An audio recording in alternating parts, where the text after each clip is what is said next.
Hello friends, welcome to my YouTube channel Stephen academy में आपका स्वागत है। और दोस्तों, आज हम लेकर आए हैं बीएससी एग्रीकल्चर 6 सेमेस्टर वालों का जो अगला एग्ज़ाम होने वाला है, उनका जो इलेक्टिव पोर्शन है उसमें आपके कई सारे कोर्सेज आते हैं। लगभग 6 कोर्स हैं। उसमें से आप लोगों के लिए हम कुछ वीडियो लेकर आएंगे और आपको जितने हो सकते हैं उतने कोर्सेज़ की वीडियो हम आप लोगों को प्रोवाइड कराए दें। और अगर आपने अभी तक मेरे चैनल को सब्सक्राइब नहीं किया है तो प्लीज़ चैनल को जल्दी सब्सक्राइब करें और वीडियो को लाइक शेयर ज़रूर करते रहिए, ठीक है।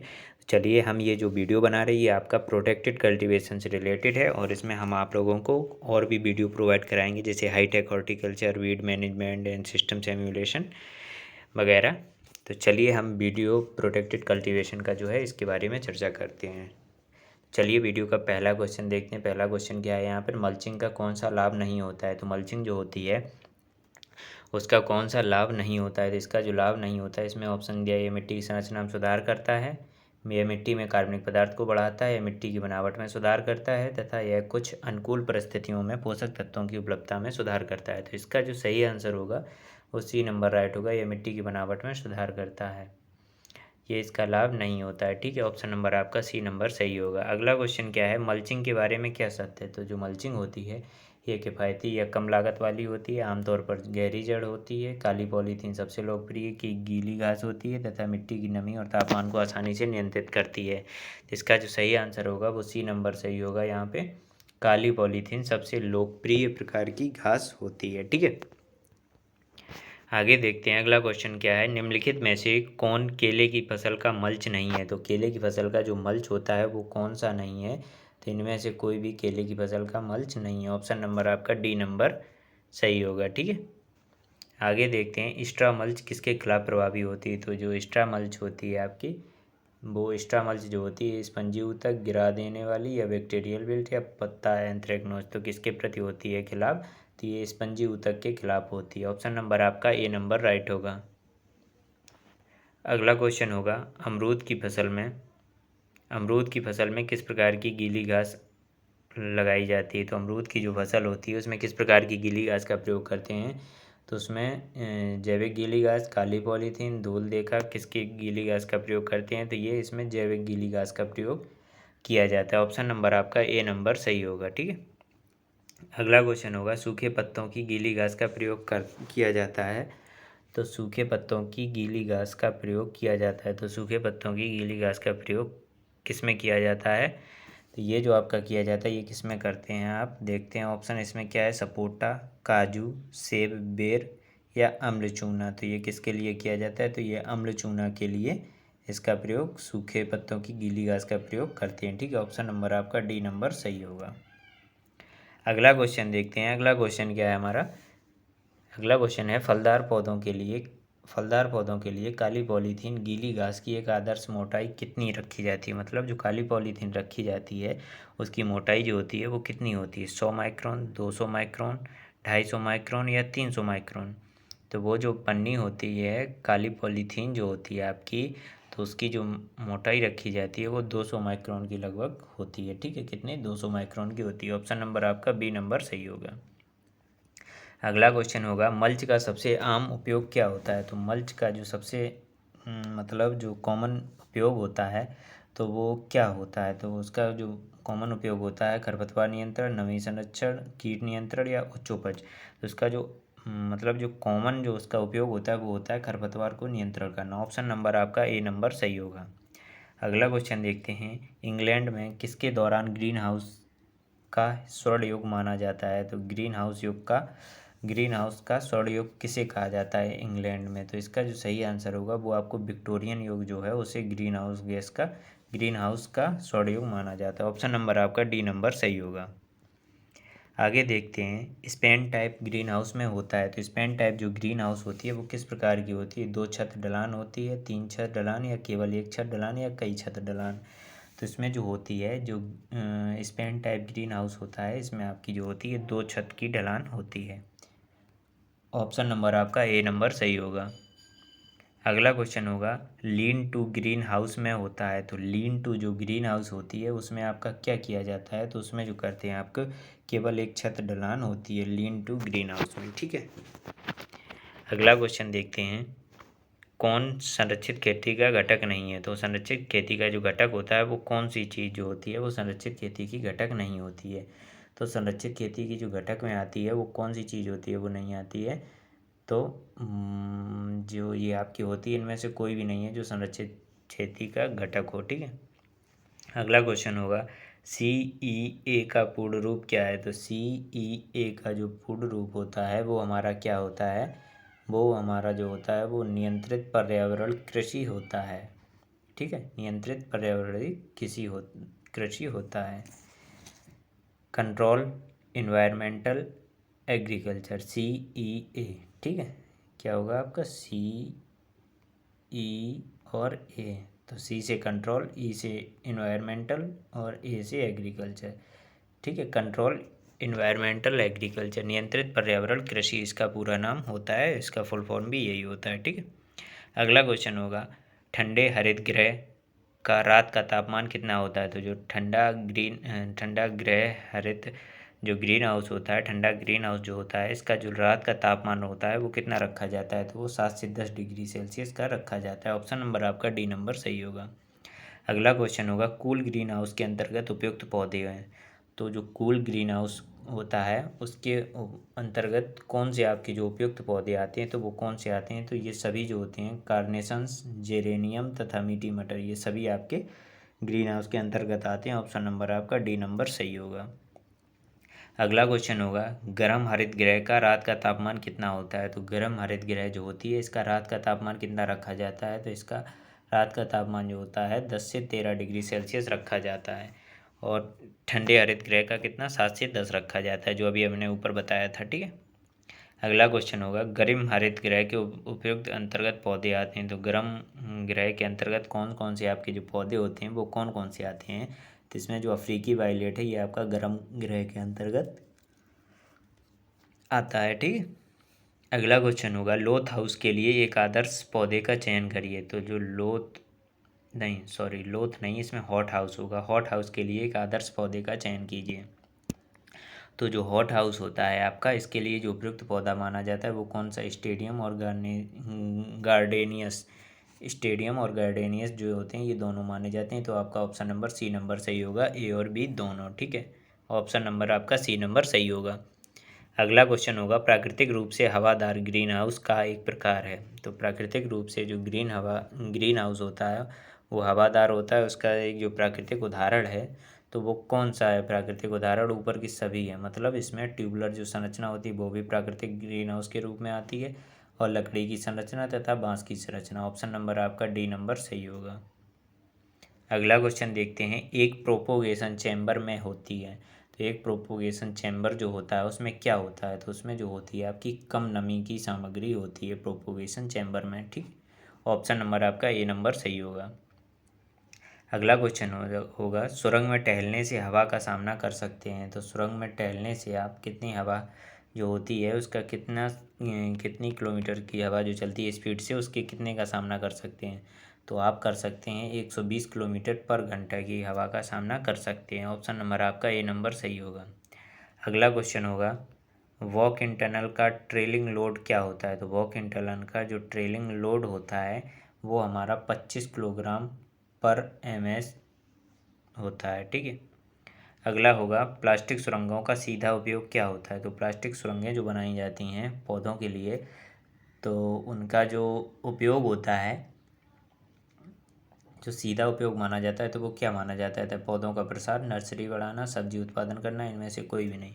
तो उनका जो उपयोग होता है वो नर्सरी बढ़ाने के लिए किया जाता है, प्लास्टिक सुरंगों का उपयोग। ठीक है, ऑप्शन नंबर आपका बी नंबर सही होगा।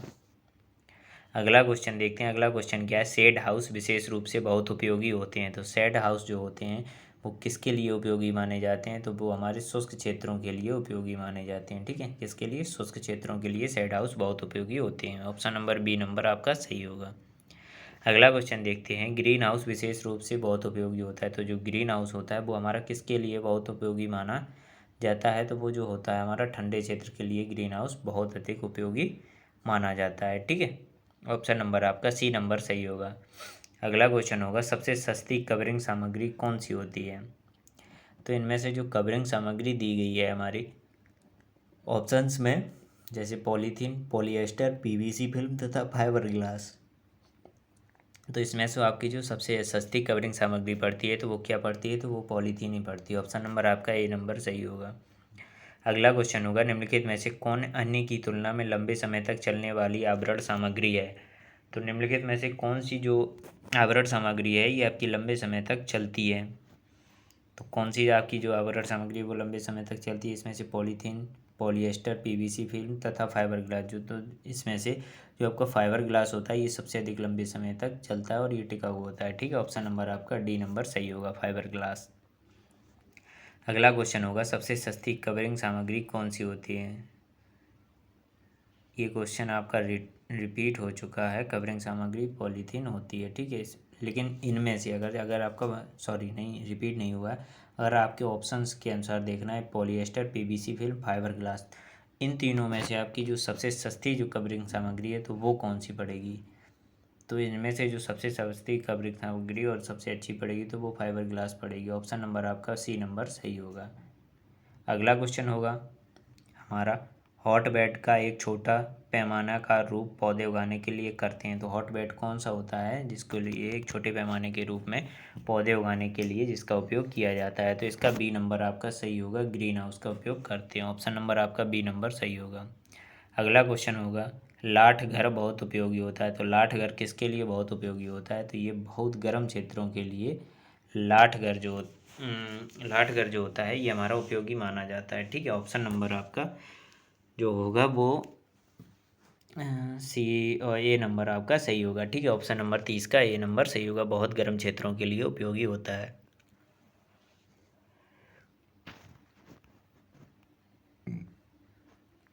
अगला क्वेश्चन होगा हमारा, धुंध बिस्तर है। तो धुंध बिस्तर जो होता है हमारा, जो इसे लगभग शेड हाउस कहते हैं, तो जो ये होता है धुंध बिस्तर, इसका क्या होता है, तो ये जो होती है हमारी प्रसार इकाई के रूप में प्रयोग किया जाता है। ऑप्शन नंबर आपका डी नंबर सही होगा। ठीक है, अगला क्वेश्चन होगा, किस प्रकार के प्रसार के लिए धुंध कक्षों का उपयोग किया जाता है। तो कौन से प्रकार प्रसार के लिए जो होते हैं धुंध कक्ष होते हैं इनका उपयोग किया जाता है। तो ये जो होते हैं आपका सॉफ्ट वुड कटिंग के लिए इसका उपयोग किया जाता है। ऑप्शन नंबर आपका ए नंबर सही होगा।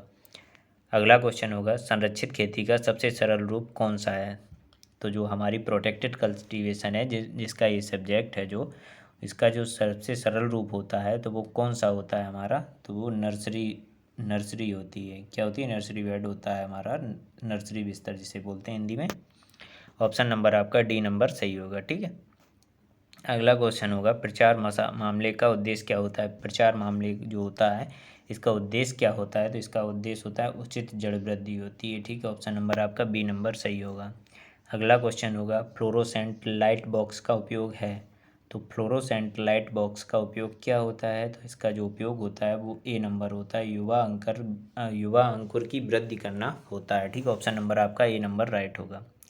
अगला क्वेश्चन होगा, प्रकाश कक्ष के उपयोग का मौसम होता है। तो प्रकाश कक्ष जो उपयोग किया जाता है इसका मौसम जो होता है तो वो किस प्रकार का होता है, तो वो जो मौसम होता है आपका सर्दी ऋतु होती है। ऑप्शन नंबर आपका बी नंबर राइट होगा। ठीक है, अगला क्वेश्चन होगा, पॉली हाउस की दिशा क्या होनी चाहिए। तो जो पॉली हाउस होता है हमारा इसकी दिशा जो होती है वो क्या होनी चाहिए, पॉली हाउस को किस दिशा में लगाना चाहिए।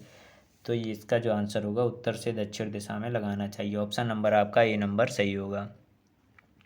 अगला क्वेश्चन होगा हमारा, ग्रीन हाउस के नीचे उगाने के लिए उपयुक्त गुलाब की किस्में हैं। तो ग्रीन हाउस के नीचे जो गुलाब उगाया जाता है उसकी उपयुक्त किस्में कौन कौन सी होती हैं, तो मानक गुलाब और स्प्रे गुलाब ये दोनों ही किस्में होती हैं। तो इसका मतलब आपका ऑप्शन नंबर आपका सी नंबर राइट होगा। मानक गुलाब और स्प्रे गुलाब को ग्रीन हाउस के नीचे उपयुक्त अच्छी तरीके से उचित तापमान पर उगा सकते हैं। ठीक है, अगला क्वेश्चन होगा, हरित गृह दशा में जरबेरा की उपयुक्त किस्म कौन सी होती है। तो ग्रीन हाउस के लिए जो जरबेरा होता है हमारा इसकी उपयुक्त किस्म कौन सी होती है जो मानी जाती है। तो ये इसकी जो उपयुक्त किस्में होती हैं उत्तर सितारा, आरनोला, पुखराज और गुलाबी काल्पनिक, ये सभी जो किस्में होती हैं इसकी उपयुक्त मानी जाती हैं। ठीक है, ऑप्शन नंबर आपका डी नंबर सही होगा। अगला क्वेश्चन होगा, ग्रीन हाउस की स्थिति में गुलदाउदी की उपयुक्त किस्म कौन कौन सी होती है। तो ग्रीन हाउस की स्थिति में गुलदाउदी की जो उपयुक्त किस्में होती हैं वो हमारी कौन कौन सी मानी जाती हैं, तो वो मानी जाती हैं फ्रांस, लाल लाल शीर्षक, शरद ऋतु की आग। ठीक है, ये सभी मानी जाती हैं आपकी। ऑप्शन नंबर आपका डी नंबर सही होगा। अगला क्वेश्चन होगा हमारा, मिनी ग्रीन हाउस कौन सा है? तो मिनी ग्रीन हाउस जो होता है वो कौन सा माना जाता है? मिनी ग्रीन हाउस मतलब हम दूसरे रूप में इसे क्या कह सकते हैं? तो कम सुरंग वाला जो होता है उसे मिनी ग्रीन हाउस कहते हैं। ऑप्शन नंबर आपका बी नंबर सही होगा। अगला क्वेश्चन होगा हमारा, किसी पंक्ति आवरण के रूप में भी जाना जाता है। तो जो पंक्ति आवरण होता है हमारा, इसे किसके रूप में भी, अन्य रूप में भी जाना जाता है। तो पंक्ति आवरण जो होता है हमारा, इसे हम कम सुरंग वाले के रूप में भी जानते हैं। ऑप्शन नंबर आपका डी नंबर सही होगा। ठीक है। अगला क्वेश्चन होगा हमारा, वॉक इन टनल के बारे में क्या सच होता है? तो वॉक इन टनल जो होती है वो, उसके बारे में हमारा क्या सच होता है? तो ऊपर इसके बारे में जो सच होता है, बांस का जीआई टाइप का प्रयोग किया जाता है। यह एक अस्थायी संरचना होती है और रीतियों के अनुसार विभिन्न आवरण सामग्री का प्रयोग इसमें करते हैं। तो इसके जो ऑप्शन दिए गए वो सभी सही हैं। तो इसका मतलब ऑप्शन नंबर आपका डी नंबर सही होगा, ऊपर के सभी। ठीक है। अगला क्वेश्चन होगा, सुरंग में चलने का इष्टतम आकार क्या होता है? तो जो सुरंग बनाई जाती है इसमें जो चलने का आकार रखा जाता है, ये कितना रखा जाता है? तो इसका आकार जो होता है वो हमारा 60 से 75 वर्ग मीटर रखा जाता है। ठीक है, कितना? 60 से 75 वर्ग मीटर रखा जाता है। ऑप्शन नंबर आपका बी नंबर सही होगा। ठीक है, ऑप्शन नंबर बी नंबर सही होगा। अगला क्वेश्चन होगा, कीट प्रूफ नेट हाउस एक प्रकार है। तो कीट प्रूफ जो नेट हाउस होता है इसका एक प्रकार जो होता है, तो वो क्या माना जाता है? इसका बी नंबर आपका सही होगा। छायाघर जो होता है इसका कीट प्रूफ नेट हाउस माना जाता है। ऑप्शन नंबर आपका बी नंबर सही होगा।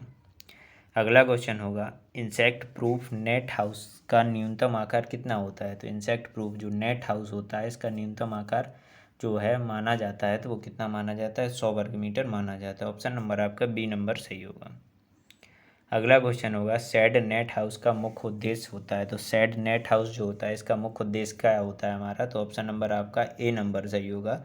सख्त करने वाले पौधे जो होते हैं, ये शेड नेट हाउस का मुख्य उद्देश्य होता है, मतलब ये पौधों को सख्त करता है। ठीक है, ऑप्शन नंबर आपका ए नंबर सही होगा। अगला क्वेश्चन देखते हैं, ड्रिप सिंचाई एक है। तो ड्रिप सिंचाई जो है उसके बारे में क्या कह सकते हैं? तो वो जो होती है कम दबाव वाली सिंचाई प्रणाली कही जाती है। ड्रिप सिंचाई जो होती है कम दबाव वाली सिंचाई प्रणाली कही जाती है। ऑप्शन नंबर आपका ए नंबर सही होगा। ठीक है।